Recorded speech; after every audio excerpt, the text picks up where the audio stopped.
बोलिए सच्चे दरबार की।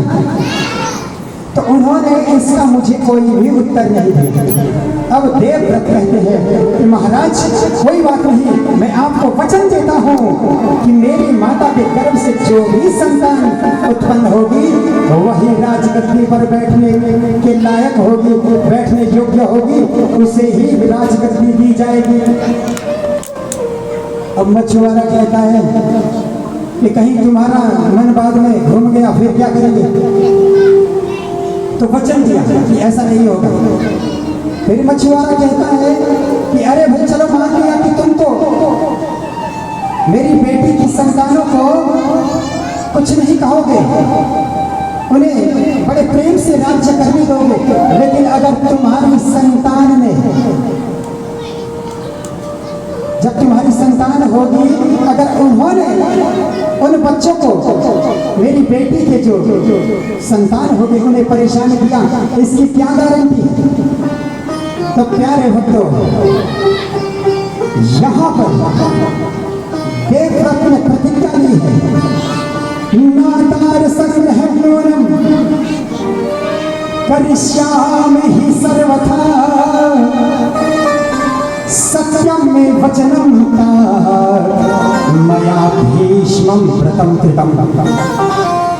मैं आज भीष्म प्रतिज्ञा करता हूँ, मैं सदैव अखंड ब्रह्मचारी के रूप में अपना जीवन बिताऊंगा। हे महाराज, मैं विवाह नहीं करूंगा, और जब मैं विवाह नहीं करूंगा तो मेरे संतान कहाँ से होगी? और जब संतान मेरे नहीं होगी तो आपकी पुत्री की जो संतानें होगी वही हस्तिनापुर की राजगद्दी पर बैठेगी। और ये सच्चे दरबार प्यारे भक्तों, इस तरह से मछुआरे ने अपनी पुत्री सत्यवती को उसके पुत्र देवव्रत को सौंप दिया, और आज इस प्रतिज्ञा के कारण देवव्रत का नाम भीष्म पड़ा। बोलिए भीष्म पितामह जी महाराज की। भीष्म प्रतिज्ञा ली उन्होंने अपने पिता के कार्य की सिद्धि के लिए। पुत्र हो तो ऐसा जो पिता के लिए कुछ भी करता है। बोलिए राधे राधे। अब अपनी माता सत्यवती को साथ में लेकर चले भीष्म पितामह अपने पिता के पास पहुंचे, शांतनु के पास पहुंचे। हे पिता महाराज, ये देखिए मैं अपनी माता को लेकर आ गया हूँ। शांतनु ने बाहर आकर देखा सत्यवती साथ में है। शांतनु की आंखों से अश्रुधारा बहने लगी। अपने पुत्र को गले लगाया सबसे पहले, और अपने पुत्र से कहते हैं, बेटा ये तुमने क्या अनर्थ कर दिया? तुमने उनकी शर्त मान ली। भीष्म कहते हैं, पिताजी मैंने प्रतिज्ञा ली है कि मैं अखंड ब्रह्मचारी रहूंगा, कभी भी विवाह नहीं करूंगा, इसलिए अब जो संतान आपके होगी वही राजगद्दी पर बैठेगी। बोलिए सच्चे दरबार की जय हो। तो प्यारे भक्तों, सत्यवती के दो बेटा हुए, चित्र और विचित्र। क्या नाम है? चित्र और विचित्र। आइए चित्र और विचित्र की कथा सुनने से पहले थोड़ी देर भगवान का कीर्तन करते हैं। हे गोपाल राधे कृष्ण गोविंद गोविंद, हे गोपाल राधे कृष्ण गोविंद गोविंद, गोपाल राधा कृष्ण गोविंद गोविंद, गोपाल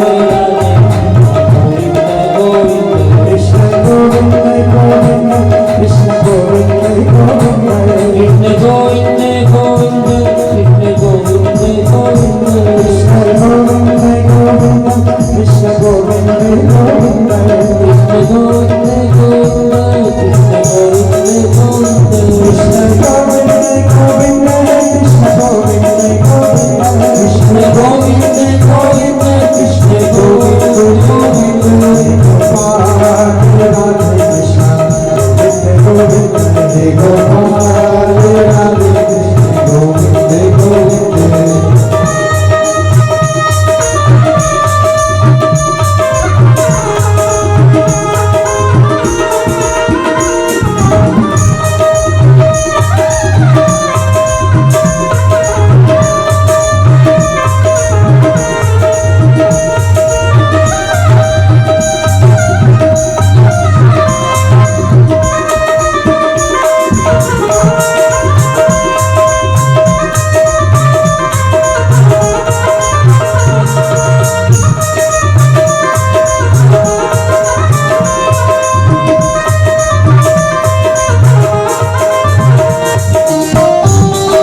कृष्ण गोविंद गोविंद कृष्ण गोविंद गोविंद कृष्ण गोविंद गोविंद कृष्ण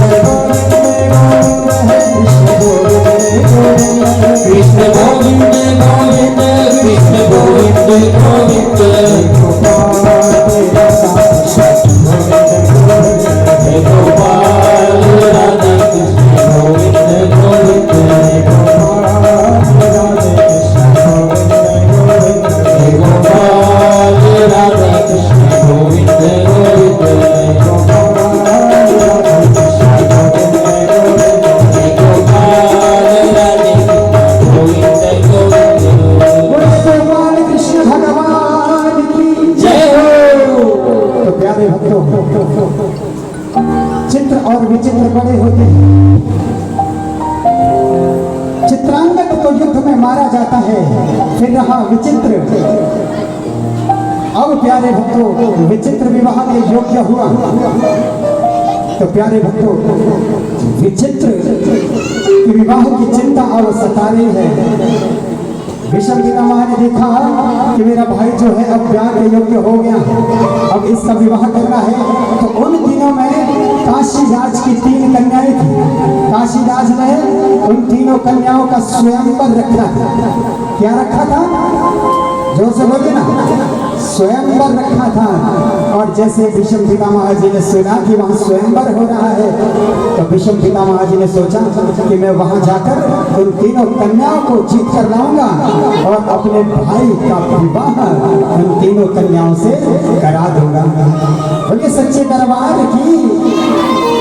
तो विषम पितामह जी धनुष बाण लेकर घोड़े पर सवार होकर काशीराज के महलों में पहुंचे और बलपूर्वक उन तीनों कन्याओं को लेकर आ जाते हैं। वो 3 कन्याएं कौन थी? अंबा, अंबिका और अंबालिका। उन तीनों कन्याओं को अपने साथ लेकर आते हैं। और प्यारे भक्तों, जैसे ही राजमहल पहुंचे तो जो बड़ी राजकुमारी थी जिसका नाम अंबा था, उसने कहा, हे भीष्म, हे देवव्रत, मैं आपके भाई से विवाह नहीं कर सकती हूँ, क्योंकि मैंने उस स्वयंवर में है मन ही मन में शाल्व राज को अपना राजा शल्व को अपना पति मान लिया था, इसलिए मैं उन्हीं से विवाह करूंगी। तो विषम पितामह जी ने कहा कि कोई बात नहीं, तुम जा सकती हो। अब अम्बा जब शाल्व के पास पहुंची तो प्यारे भक्तों,